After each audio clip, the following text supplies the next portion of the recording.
Chris, you and I are two guys that are very active on LinkedIn.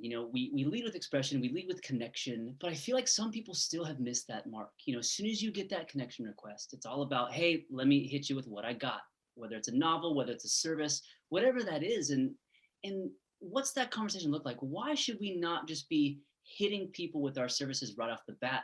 What does that conversation look like? Why should we be connecting with the people first before we even say what we do?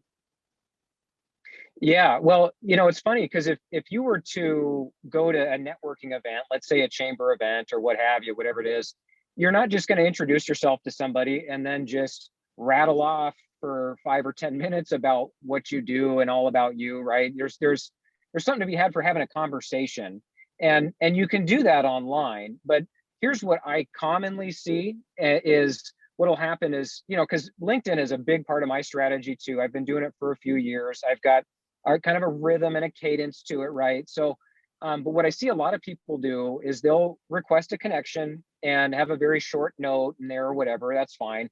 But as soon as I accept that connection request, 5 or 10 minutes later, or let's say even an hour or two later, you get this like paragraphs long thing that's all about themselves. And it's kind of like what I'm talking about. If you were to do that in person with somebody, they'd just be like, okay, I'm gonna go to the bathroom. I need a drink. I just need to get out of this space, whatever.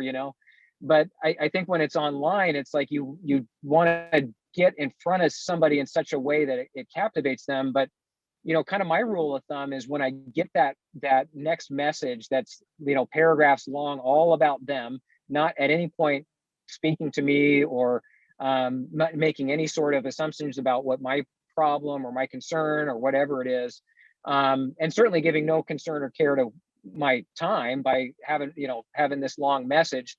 But when I see that, and if I have to scroll through it, I'm just not going to read it, and I'm probably not going to respond to anything else you send me either, because I know that you only connected with me because you want something from me.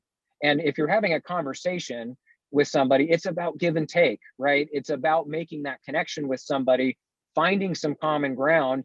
And look, even if you can't help me, you might know somebody else who can.